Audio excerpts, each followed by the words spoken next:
Bismillahirrahmanirrahim. Assalamualaikum warahmatullahi wabarakatuh. Bertemu lagi dengan Kang Afif di sini.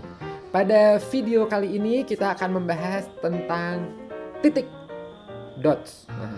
Tapi bukan titik pada umumnya, bukan titik di huruf I ada titiknya, J ada titiknya, bukan itu, melainkan titik di awal coretan, di tengah coretan, atau di akhir coretan. Contohnya seperti ini, ya, seperti yang Anda lihat di layar ini.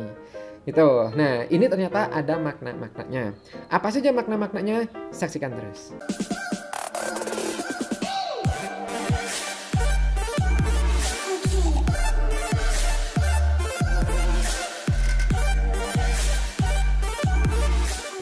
Umumnya, ketika kita membahas titik dalam grafologi, fokusnya itu adalah titik pada huruf I atau huruf J, seperti contohnya ini, ya. Contohnya adalah ini, ya.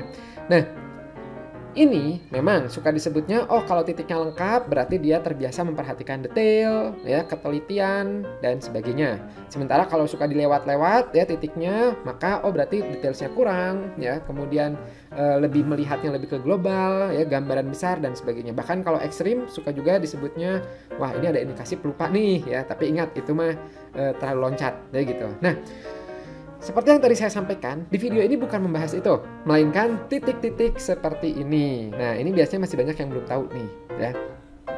Jadi di sini saya akan membahasnya 3, yaitu yang di awal, yang di tengah, ya, dan yang di akhir. Kita mulai dari yang di awal coretan dulu seperti ini. Nah, coba Anda perhatikan, ya.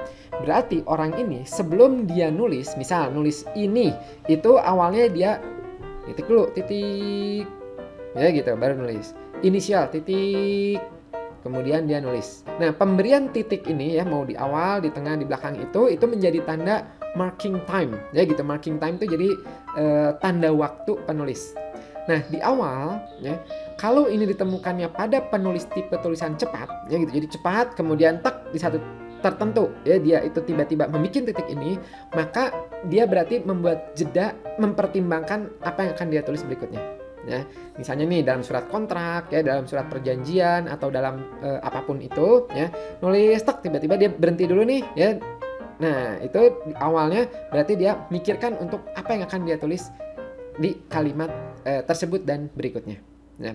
Tapi kalau pada tulisan lambat, nah, kalau pada tulisan lambat ini menjadi maknanya suka disebut adalah deliberateness, ya, suka nunda-nunda, ya, atau suka juga ditemukan pada orang-orang yang suka melebih-lebihkan pada hal-hal aktivitas awalnya, ya, suka rada banyak pertimbangan, banyak pikiran, ya gitu, sebelum memulai sesuatu. Jadi effortnya itu banyak sekali dihabiskan di awal. Sayang, ya gitu. Jadi ketika mulai nanti ya bisa jadi udah capek duluan, ya, atau misalnya udah letih duluan, ya, atau bekalnya udah habis duluan karena terlalu banyak pertimbangan di awalnya. Jadi effort awalnya dia itu memperlambat reaction time, ya, waktu reaksi dia untuk memulai suatu aktivitas atau project.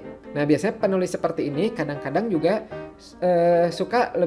sukanya tuh seperti ini. Jadi bagaimana caranya membuat hal kecil untuk mencakup secara keseluruhan. Itu biasanya seperti ini juga. Ya, jadi mikirin entar ini gimana ya, entar ini gimana ya, entar ini gimana ya gitu. Jadi kalau bisa dengan satu aktivitas, satu kegiatan tapi sudah mencakup semuanya. Nah, itu adalah tipe-tipe yang nulisnya seperti ini.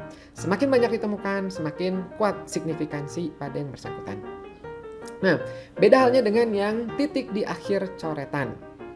Nah, titik yang di akhir coretan ini menggambarkan penulis adanya kebutuhan untuk berhenti sejenak, baik dalam aktivitas menulisnya ataupun dalam aktivitas sehari-hari. Ya, jadi suka melakukan sesuatu berhenti dulu, ya gitu. Melakukan sesuatu berhenti dulu seperti itu. Nah, jadi kalau bedanya yang depan tadi planning untuk kedepannya, kalau ini lebih ke udah deh, tunggu dulu deh gitu, ya, melakukan tunggu dulu, stop dulu. Nah, itu tanda-tanda yang seperti ini. Bagaimana kalau di tengah? Nah, di tengah ini maksudnya adalah di awal coretan oval, ya. Jadi oval tuh huruf A dan O. Contoh misalnya gini, O, ya, klik A. Nah, ini, ya gitu. Nih O gitu di tengah-tengah di sini, ya. Oval itu kalau dalam grafologi suka disebutnya huruf vokal, ya, huruf komunikasi, huruf vokal, itu adalah A dan O. Nah, dalam bukunya Companion Set for handwriting analysis. Bu Erika Karos itu menulis seperti ini.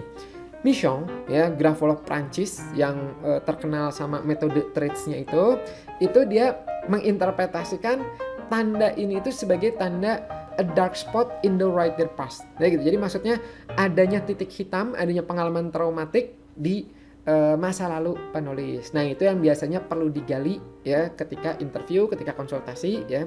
Ada apa nih gitu yang mempengaruhi dia, terutama berhubungan sama oval ya, berarti berhubungan sama komunikasinya dia. Gitu. Jadi akan banyak yang ditutup nantinya ya. Nah, oke. Itu adalah bahasan titik tambahan dari tulisan ya. Jadi dari coretannya. Gimana? Dapat wawasan tambahan? Insya Allah dapat ya gitu. Kalau bermanfaat jangan lupa seperti biasa ya di like video ini, di share ya. Kalau Anda pengen dapat notifikasi berikutnya juga bisa subscribe dan pencet loncengnya. Insya Allah kita akan ketemu di setiap Jumat ya untuk materi-materi grafologinya. Oke, sampai jumpa di video berikutnya. Bye bye.